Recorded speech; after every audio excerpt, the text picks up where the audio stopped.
যে বাংলাদেশি আম্পায়ারকে নিয়ে ভারতীয়রা নানা মিথ্যাচার করেছে সেই সৈকতই এবার বাঁচিয়ে দিলেন শুভমান গিল ও বিরাট কোহলিকে। মেলবোর্নে থার্ড আম্পায়ারের ভূমিকায় থেকে জয়সওয়ালকে আউট দিয়েছিলেন সৈকত। এবার সিডনিতে অনফিল্ড আম্পায়ারের ভূমিকায় তিনি যেন ভারতের ত্রাতা হয়ে ধরা দিলেন। তার সঠিক সিদ্ধান্তে ভর করে জীবন পেয়েছেন গিল ও কোহলি।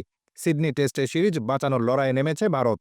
প্রথমেই ব্যাট করতে নেমে ১৭ রানে ওপেনার জয়সওয়াল ও রাহুলকে হারিয়ে ধুঁকছিল ভারত। এমন দুঃসময়ে ইনিংসের সপ্তম ওভারে স্কট বোল্যান্ডের শেষ বলে স্লিপে ক্যাচ দেন বিরাট। স্লিপে থাকা স্মিথের হাতে বাউন্স করে সেটা যায় লাবুসেনের হাতে। কোহলি আউট। এমন ধারণায় অজিদের সবাই তখন আনন্দে আত্মহারা। সে উদযাপনে যোগ দিয়েছিল মাঠে থাকা প্রায় লাখ খানেক দর্শক। কিন্তু ডিসিশন আসবে যার কাছ থেকে, সে আম্পায়ার সৈকত আউট দিলে না। পরে রিভিউতে দেখা যায় ক্যাচ ধরার সময় বল মাটি স্পর্শ করেছে। যেই ভারতীয়রা অপমান করেছিল বাংলাদেশের আম্পায়ারকে, তিনিই কিনা বাঁচিয়ে দিলেন ভারতের অন্যতম ভরসা বিরাট কোহলিকে।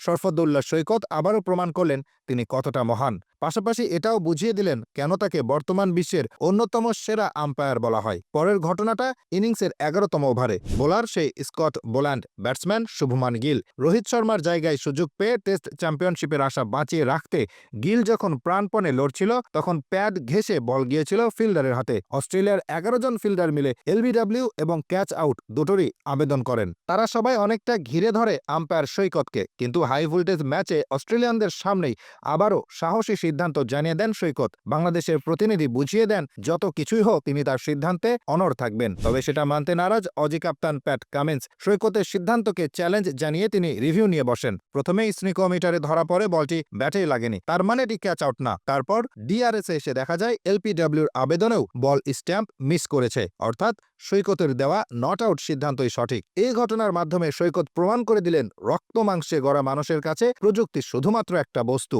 শুধু একবার দুবার নয়, তিনি তার আম্পায়ারিং ক্যারিয়ারে বারবার এমন ঘটনার পুনরাবৃত্তি করছেন। সৈকতের বিরুদ্ধে রিভিউ নেওয়া মানে একটা রিভিউ নষ্ট করা। এমন চলতে থাকলে রিভিউ নেওয়ার ক্ষেত্রে সামনের দিনগুলোতে খেলোয়াড়রা হয়তো তার উপস্থিতিকেও বিবেচনা করবে। কারণ নিখুঁত আম্পায়ারিংয়ের সকল গুণই সৈকতের মাঝে বিদ্যমান। তার চোখ দুটো যেন সিসি ক্যামেরার মতো কাজ করে, মাথাটা হয় কম্পিউটার। সবকিছুই মুহূর্তের মধ্যে অনুধাবন করতে পারেন, জানাতে পারেন সঠিক সিদ্ধান্ত। ক্রিকেট মাঠে আম্পায়ার হিসেবে দায়িত্ব পালন করাটা খুব একটা সহজ কাজ নয়। বড় ম্যাচে এই দায়িত্ব পালন করাটা তো আরও কঠিন। চাপের মুহূর্তে হরহামেশাই আম্পায়াররা ভুল সিদ্ধান্ত দিয়ে থাকেন, কিন্তু সেরকম চাপ সৈকতকে স্পর্শ করতে পারে না। ভয়কে জয় করার এই অদম্য সাহসী তাকে সফল করেছে।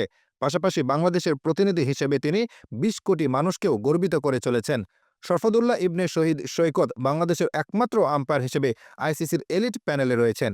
এই ধারাবাহিকতা অব্যাহত থাকলে তিনি ক্যারিয়ার শেষে কিংবদন্তি আম্পায়ারের তকমা পেয়ে যাবেন, এটা নিঃসন্দেহে বলা যায়।